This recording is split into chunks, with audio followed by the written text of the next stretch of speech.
Céder la parole à Madame la députée de Lapinière pour 10 minutes. À vous la parole, Madame. Merci beaucoup, Monsieur le Président. D'abord, je veux remercier tous les élus qui sont présents, ainsi que le personnel politique, le personnel de la table, évidemment, le personnel technique qui nous permettent de faire nos travaux aujourd'hui. Alors, j'ai choisi le thème du laisser-aller de longue durée pour mettre en lumière des enjeux qui sont connus depuis au moins 4 ans et ceux sur lesquels là où les ministres ont été interpellés durant cette 43e législature, mais qui ont peu ou pas avancé. Et 3 ou 4 ans dans un mandat de 4 ans, c'est de la longue durée. Alors, j'entre tout de suite dans le vif du sujet, Monsieur le Président. D'abord, le laisser-aller concernant les ressources intermédiaires.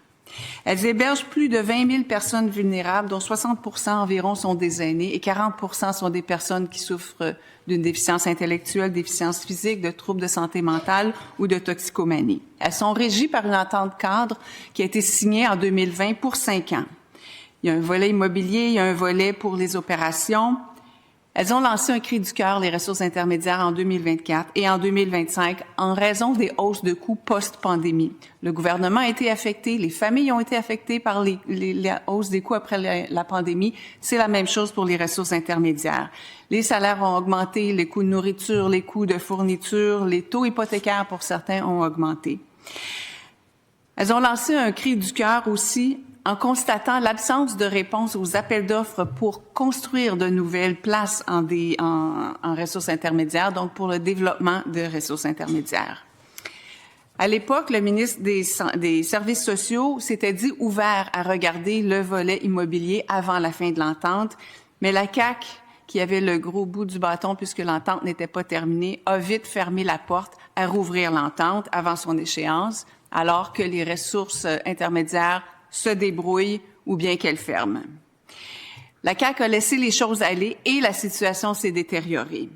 Dans 11 jours, Monsieur le Président, le 31 mars, ça va faire 1 an que cette entente est terminée et les négociations piétinent.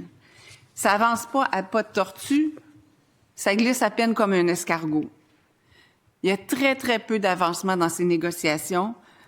D'une part, peut-être parce que le comité de négociation du Trésor qui est à la table ne sait pas comment ça fonctionne des ressources intermédiaires, puis il ne tient pas compte des discussions non plus qui ont eu lieu entre la RIC et les cabinets et ministres. Au lieu de laisser aller les choses, est-ce que la ministre pourrait intervenir auprès de la présidente du Conseil du Trésor pour s'assurer que le comité patronal qui est habitué à négocier avec des employés de la fonction publique, mais qui a maintenant devant lui le réseau des ressources intermédiaires, eh bien, qu'il soit appuyé pour que ces négociations avancent. Parce que les risques sont là, Monsieur le Président. Risque de faillite et de fermeture de HARI existantes, alors que 5 500 personnes attendent une place partout au Québec. Et puis, rappelons que les HARI, le coût d'hébergement en HARI, c'est la moitié de ce que ça en coûte en maison des aînés et en CHSLD. Alors, c'est pas un réseau qu'il faut laisser péricliter et qu'il faut laisser tomber. On me dira sûrement que le 13 mars dernier, il y a eu une très belle annonce pour le développement d'une HARI en santé mentale à Sept-Îles, un projet de 4 millions qui sera financé à hauteur de 1,15 million par l'enveloppe d'opportunité de la Société du Plan Nord. Autrement dit, il manquait cet argent pour développer de nouvelles places à Sept-Îles. Alors, cette façon de faire, bravo pour Sept-Îles, je suis contente pour eux. Mais cette façon de faire, ça démontre soit que les paramètres actuels, les paramètres financiers actuels, ils fonctionnent pas pour construire des HARI et que le gouvernement le sait parce qu'ils fonctionnent via la Société du Plan Nord pour ce projet-là. Alors, c'est une preuve que la CAQ le sait très bien, mais qu'elle a décidé de laisser aller les choses. Dans le même ordre d'idées, je vous ramène à février 2023, Monsieur le Président.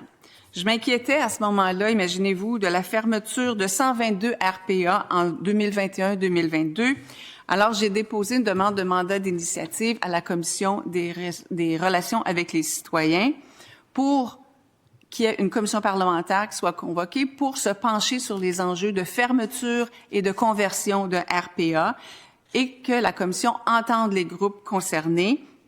L'idée, c'était d'aller chercher des solutions structurantes, pas juste de mettre de l'argent, puis je reconnais très bien que le gouvernement en a mis de l'argent pour aider divers points pour les RPA, mais des mesures structurantes pour qu'elles puissent qu'elles puissent fonctionner d'elles-mêmes et survivre. Malheureusement, ma demande avait été rejetée par toutes les députés de la CAQ présentes. La Violette, Vimont et Abitibi-Ouest ont tous voté contre. Alors, il n'y en a pas eu de travail en commission parlementaire, puis il n'y en a pas eu non plus de mesures structurantes pour assurer la pérennité des RPA. Il y a eu des sommes injectées, comme je le disais tout à l'heure. Il y a eu une allocation personnalisée qui n'a pas très bien marché. Mais aujourd'hui, ce sont 740 RPA qui ont fermé au Québec depuis 8 ans. Et ce sont des drames humains, parce que souvent, dans certaines régions, les RPA sont de petites résidences. Alors, les résidents doivent être déracinés de leur milieu où elles ont vécu toute leur vie, où ont un réseau. Alors, ces personnes-là doivent être déracinées pour aller plus loin dans des centres un peu plus grands où il y a d'autres RPA ou d'autres endroits pour les loger. Quoique, les personnes qui perdent leur place en RPA ne retrouvent pas toutes une place, même si les 6 les aident à en trouver. Ici, même à Québec, il y a des personnes qui se sont retrouvées, des personnes à mobilité réduite, en perte d'autonomie, qui se sont retrouvées dans des chambres. Et on m'a dit, Madame, une personne en perte d'autonomie qui se retrouve en chambre parce qu'elle a perdu sa place en RPA, c'est triste et c'est misérable. Alors, j'exagère pas, Monsieur le Président, quand je parle de laisser aller de longue durée dans cet enjeu qui est tellement important pour un grand nombre d'aînés. Il faudrait vraiment... Je pense que la commission parlementaire et les intervenants auraient pu vraiment faire un travail qui aurait amené des solutions structurantes. Un autre point aussi, dans l'étude des crédits l'an passé, j'interrogeais la ministre sur le déploiement d'une mesure du plan Fierté de vieillir pour répondre aux besoins d'avoir plus de gériatres répondants. Et la ministre m'avait répondu qu'il fallait avoir des ponts plus efficaces pour avoir accès aux gériatres, qu'il fallait développer un modèle de gériatre répondant. Et je suis tout à fait d'accord avec elle. La coroner Mylène Servant avait d'ailleurs pointé les gériatres répondants comme piste de solution pour mieux intervenir auprès de personnes souffrant de démence et de troubles cognitifs. Un projet pilote devait tester la formule dans les 4 réseaux de soins universitaires du Québec pour permettre un accès simplifié à la gériatrie, tout en prolongeant le maintien à domicile.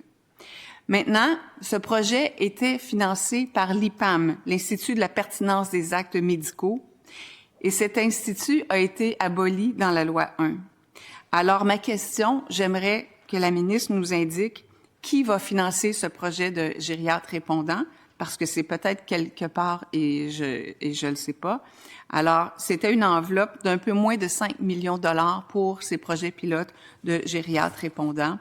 Et j'aimerais bien savoir si ça va pouvoir se poursuivre, non seulement que les fonds soient là, mais qui va pouvoir s'en occuper, puisque l'IPAM a été aboli avec la loi 2, alors que c'était jugé essentiel.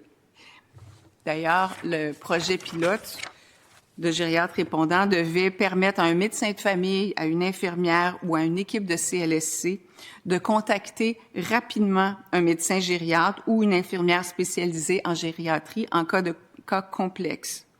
Alors, ces gériatres répondants, auraient pu aider la première ligne puis donner des conseils dans la prise en charge plutôt que d'attendre de voir le patient en clinique de gériatrie à l'hôpital plus tard.